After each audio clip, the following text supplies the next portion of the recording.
Did you know that in 2023, over 27 million people living in the EU weren't even EU citizens? That's 6% of the population, a figure that reveals just how interconnected Europe has become. And when you consider that 42.4 million people were born outside of the EU, the story of migration in Europe takes on an even bigger dimension. So, what do these numbers tell us? A lot has changed in a year alone. And with the European Commission's 2024 report still being compiled, we've decided to gather information on trending migration patterns within the EU.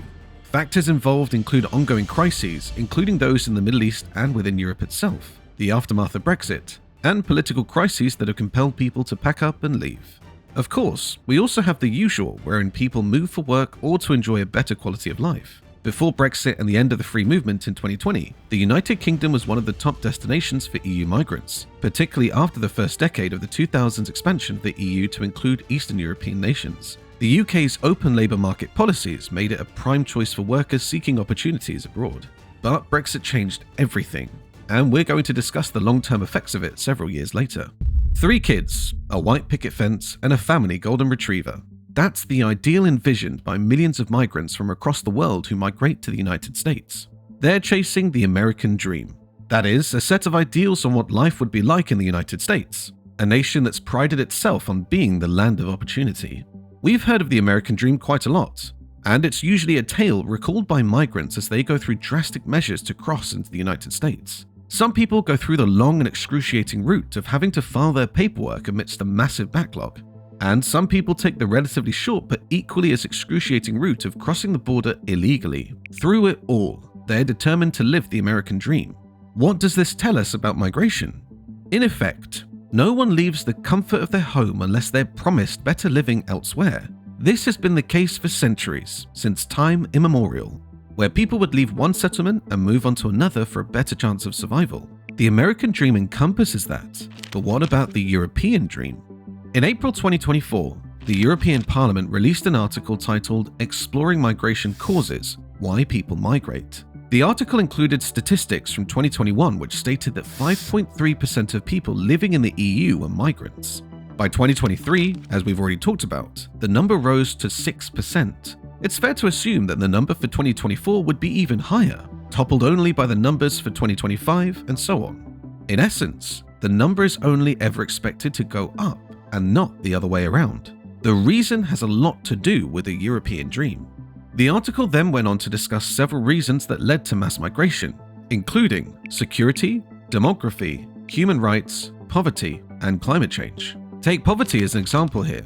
Per the World Bank's 2022 report, almost 700 million people, 8.5% of the global population, live on less than $2.15 per day, the extreme poverty line for low-income countries. Around 3.5 billion people, 44% of the global population, live on less than $6.85 per day.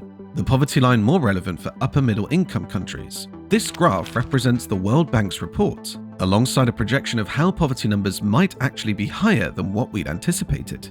Poverty, therefore, is a global issue. But why do migrants who face less than ideal situations back home prefer moving to Europe? As of the 1st of January 2022, there were 23.8 million non-EU citizens residing in the EU, representing 5.3% of the 27-nation bloc's 447 million inhabitants. 5.1 million immigrants from non-EU countries entered the EU in 2022, an increase of around 117%.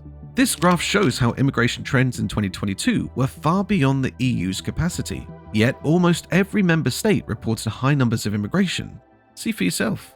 In 2022, Germany reported the highest number of immigrants at 2.1 million against a total population of 83 million. This was followed by Spain with 1.3 million migrants against a total population of 47.78 million. France and Italy came next with 400,000 migrants each against populations of 67.7 million and 58.94 million respectively. All 27 EU member states recorded more immigration than emigration in 2022. This contrasts with 2021 when Croatia, Greece, Latvia, and Romania saw more people leaving than arriving. Compared to 2021, immigration increased in all member states. The largest relative increases were in Czechia at 401%, Latvia at 205%, Estonia at 153%, Germany at 137%, and Portugal at 132%. Here's a graph that more accurately describes what we're talking about. Europe has become a hotspot of sorts of immigrations, and the graph shows how the number of people entering the EU far surpassed those who were leaving the Union. If anything, the numbers were never equal, barely getting close in 2013, but skyrocketing almost a decade later in 2022. Germany accounted for 2.1 million migrants. Let's take Germany's size into account here. Russia, the largest country in the world, approximately 48 times larger than Germany, with a total area of 17.1 million square kilometers. China, nearly 27 times larger than Germany, spanning 9.6 million square kilometers. Brazil, roughly 24 times larger than Germany, with an area of 8.5 million square kilometers. So, what makes an EU member nation an otherwise ideal location for migrants? That's what the European Parliament's article set out to uncover. Here are some of the findings.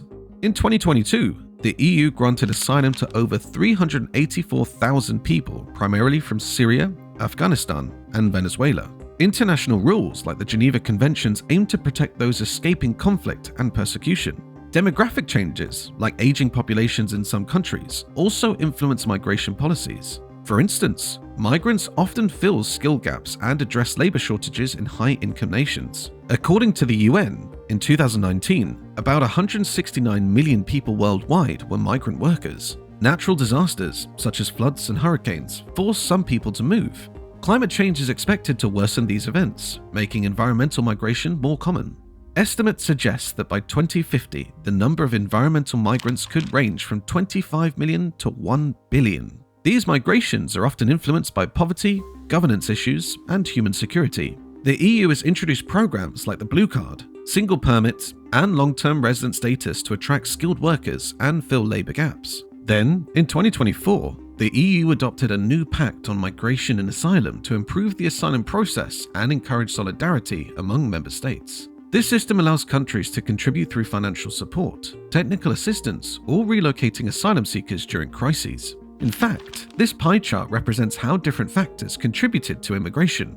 Family seemed to be the number one reason, followed closely by work, then asylum. Europe is an ideal destination for migrants. It's as simple as that. And now, let's discuss certain nuances such as migration within the EU itself and migration from elsewhere, and how these patterns have affected the Union.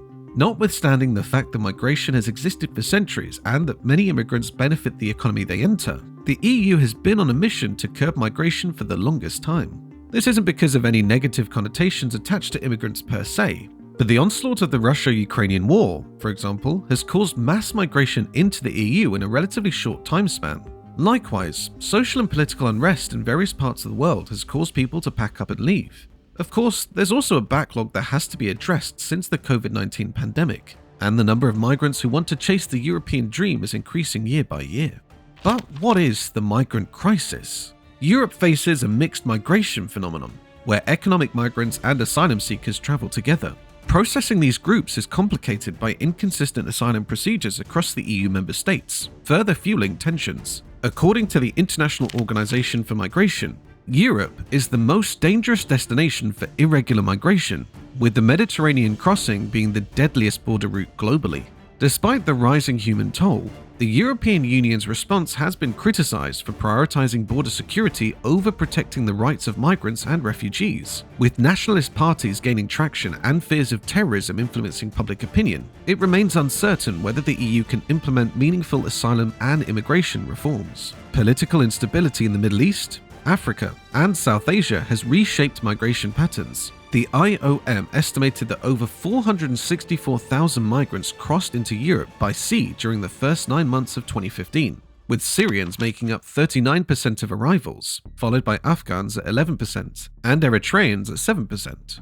The Dublin regulation places the responsibility of processing asylum claims on the first EU country a migrant enters. This has disproportionately burdened entry point states like Greece and Italy, many of which allow migrants to pass through to northern and western European countries. Germany and Sweden, for example, have taken on the lion's share of asylum applications, unveiling comparatively generous policies. Germany has pledged billions to support expected migrants and indicated its willingness to accept 500,000 asylum seekers annually for several years. Sweden, granting asylum to the highest number of applicants per capita, offers permanent residency to Syrian refugees. These policies, though laudable, have sparked a political backlash in other EU states. Meanwhile, many Eastern European nations, including Hungary, Poland, Slovakia, and the Czech Republic, have openly resisted accepting Muslim migrants, citing cultural and religious concerns. The EU Schengen zone, which allows for visa-free travel across member states, has come under strain as countries reintroduce border controls to manage the influx of migrants. Germany,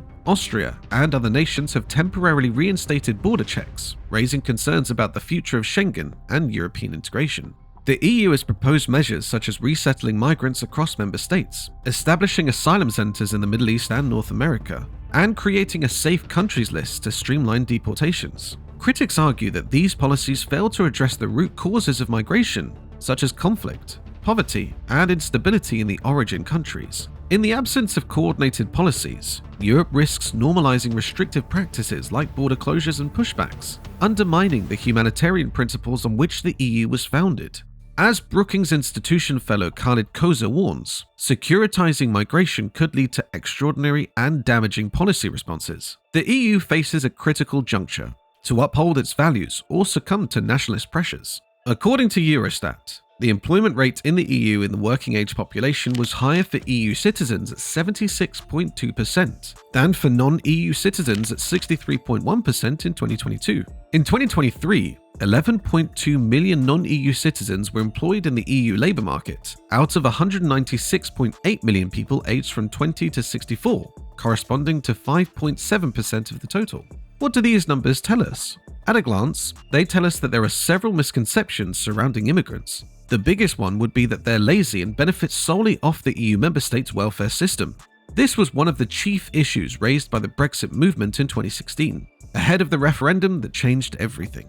Many people argued that asylum seekers were given special privileges under Britain's lenient rules, allowing them to board in hotels, live and eat for free, and contribute nothing towards British society. On a broader scale, immigrants who entered the country legally were accused of much the same, with Brexit supporters arguing that they were only there to mooch off the system. This was the discussion on one end, and then on the other and equally disparaging against immigrants' end, the argument was that they stole jobs meant for the British. This argument could be more substantiated than the lazy immigrant theory, seeing as to how a majority of them are employed, in greater numbers than EU citizens themselves. But is that because they've stolen jobs? We have to look at this argument from both sides to better understand. On one end, we have the local population. In this example, we have the British population. The United Kingdom has been experiencing a cost of living crisis wherein several British households have seen their savings get depleted just to be able to pay for regular groceries, bills, and rent. In essence, it's become costlier to live. Everyone's on survival mode, and everyone's looking for a lifeboat. Then, on the other end, you have immigrants who migrated to search for a better life. There are only so many jobs. Why should they go to immigrants when there are perfectly capable British citizens who can take them up? Mass migration was reported in the United Kingdom after the EU's eastern expansions, when Romania, Bulgaria, and Poland entered the EU as member states. Their citizens were granted the right to freely move between member states. This was an effort undertaken by the EU to integrate all of Europe, something that the UK has vehemently opposed for the longest time. That being said, the UK was one of only a few countries that didn't restrict the movement of migrants within the EU. Consequently, it saw the greatest influx from Eastern Europe. This wasn't a bad thing, especially as we've seen that migrants pulled their weight and would fill labour shortages. Again, labour shortages. No new jobs were created for them, they only took up the ones that were available. Primarily, the sectors that saw a mass migrant labour force included construction, food and accommodation, and domestic work. Hardly glamorous, and not nearly as well paying as Brexit supporters had claimed. Then, of course, Brexit happened, and the right to freely move to the UK was withheld, causing several migrants to pack up and leave. Maybe not all of them, but definitely enough to cause a labour shortage in some sectors, say farming, for example. Was the immediate reaction to take up the jobs that were left over? Not really. According to Farm Labour in the UK, accessing the workforce the industry needs, British farming faces a severe labour shortage, creating challenges for food production and the agricultural industry's sustainability. Labour availability has long been an issue, but recent events, including Brexit and the COVID-19 pandemic, have worsened the crisis. The reduction in non-EU workers, particularly those filling seasonal roles, has left gaps in critical sectors like horticulture, dairy, and poultry farming. Historically, the UK has relied on migrant labour for agriculture, with schemes like the Seasonal Agricultural Workers or SAWS programme bringing in workers to meet demand. However, the abolition of SAWS in 2013, combined with stricter immigration rules post-Brexit, have significantly reduced the agricultural workforce. While the government expanded seasonal worker permits in 2020, the current quota of 30,000 falls short of the estimated 50,000 needed annually, leaving many farms struggling to fill positions. Efforts like the Pig for Britain campaign failed to attract sufficient domestic labour, partly due to the perceptions of farm work as unskilled and unattractive. Yet, modern farming increasingly demands skilled workers to operate advanced technologies and manage precision farming systems. Without urgent action to address labour and skill shortages, the agricultural industry risks long-term damage, threatening both food security and economic resilience. Here's the takeaway.